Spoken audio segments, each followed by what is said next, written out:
تو مر کے معاذ اللہ مر کے ختم ہو گئے تو پھر اس حدیث کا مستاق تو نہ بنے. اس حدیث کا مستاق بنتے تو اہل سنت والے ہی بنتے ہیں جو ہمہ وقت یہ کہتے ہیں میرے گھر میں بھی ہو جائیں چراغاں یا رسول اللہ. میرے گھر میں بھی ہو جائیں چراغاں یا رسول اللہ. پھر یار کتنی صحابہ نے محبت کی کریم آقا صلی اللہ علیہ وسلم. نبی صلی اللہ علیہ وسلم بخاری شریف کی حدیث ہے کہ نبی صلی اللہ علیہ وسلم جب حلق مبارک کرایا نا حجۃ الوداع کے موقع پر تو کریم آقا صلی اللہ علیہ وسلم اپنے بال مبارک تقسیم کیے. حضرت خالد بن ولید رضی اللہ تعالی عنہ نے وہ بال اپنے پاس رکھے اور جب بھی جنگ کے لیے جاتے اپنی جنگی ٹوپی کے اندر ان بالوں کو رکھتے. ہوا یوں کہ ایک جنگ کے اندر آپ کی جو ٹوپی ماری تھی وہ گر گئی اور جنگ کی حالت میں حضرت خالد بن ولید رضی اللہ عنہ اس ٹوپی کو پکڑنے چلے گئے اور پکڑ لیا. بعد میں صحابہ نے کہا خالد بن ولید تم اتنے جنگجو ہو کر یہ کیسی نادانگی کر سکتے ہو کہ ایک ٹوپی کی خاطر تم جنگ کی کیفیت میں اپنی ٹوپی کو پکڑنے چلے گئے. کہا اللہ کے بندو بات ٹوپی کی نہیں تھی اس کے اندر جو میرے نبی کے منہ مبارک تھے میں تو ان کے لیے گیا تھا. اب یہ بندہ پوچھے یہ جی کہاں لکھا ہے یہ جی کس نے کہا تو صحابہ کرام کی ذات کا تو اللہ نے فرمایا جتنے پاک دل صحابہ کے اتنے کسی کے پاک دل ہی نہیں تھے. پھر حدیث تقریر ہے یعنی ایسا عمل جو نبی صلی اللہ علیہ وسلم کے سامنے صحابہ نے کیا اور نبی صلی اللہ علیہ وسلم منع نہ فرمایا وہ بات بھی قابل حجت ہے حدیث ہے. تو صحابہ کرام کا عمل صحابہ کرام کا انداز محبت یہ جگہ جھلک نظر آتی ہے تو الحمدللہ اہل سنت میں نظر آتی ہے.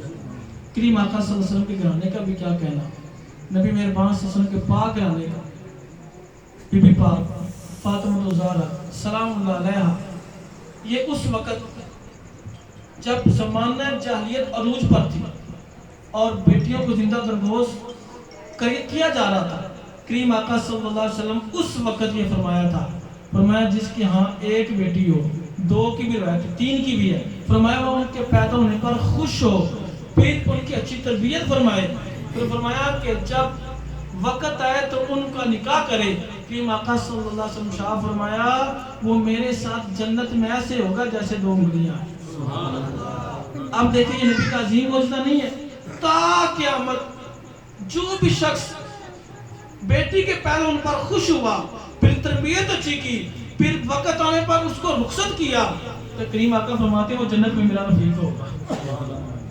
پھر بی بی پاک علیہ السلام نبی صلی اللہ علیہ وسلم پھر یہ پریکٹیکل کر کے بھی دکھایا نا کہ بیٹیوں سے محبت کیسے کی جاتی ہے بیٹیوں پر خوش کیسے کثیر کتب کے اندر کہ نبی صلی اللہ علیہ وسلم جب آپ تشریف فرما ہوتے اور بی بی پاک تشریف لاتی تو کریم آقا صلی اللہ علیہ وسلم کھڑے ہو جاتے اور بی بی پاک کی پیشانی پر بوسہ لیتے اور پھر جہاں کریم آقا خود بیٹھے ہوتے وہاں پہ لگتے جگر کو بٹھاتے.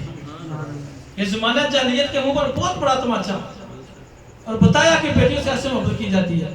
پھر قربان جائیں کریم آقا صلی اللہ علیہ وسلم جب کہیں جنگ کے لیے جاتے نا تو سب سے آخر میں جس سے ملاقات کرتے بی بی پاک سے کرتے آپ میں لگتے جگر سے کرتے اور جب واپس آتے تو سب سے پہلے جس سے ملاقات کرتے بی بی پاک سے ملاقات کرتے.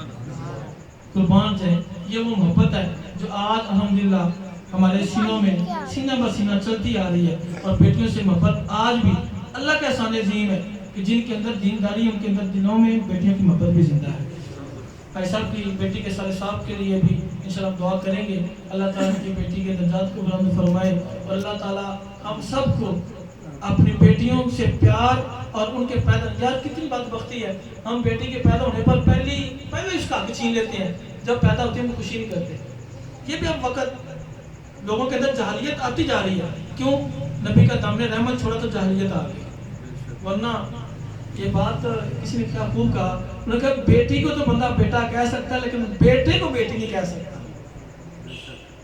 بیٹی کو بندہ بیٹا کہہ کے بلا لیتا ہے لیکن بیٹے کو بیٹی کیوں کہا کہ بیٹی جو ہوتی ہے یہ بیٹے سے بھی زیادہ ہمدردی کر دیتی ہے. بعض موقع ایسے آتے ہیں تو یہ بیٹیاں ہمارے گھروں کی رونق ہے یا اس سے بڑا کیا ہو سکتا ہے. ہماری بیٹیاں ہماری بخشے کا ذریعہ بن گئی ہیں ہماری بیٹیاں ہماری بخشے کا ذریعہ بن گئی ہیں.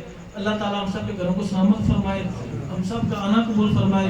میری زندگی کا مقصد تیرے دین کی سرفرازی میں اسی مسلمان، میں اسی نمازی، وآخر دعوانا الحمدللہ رب العالمین.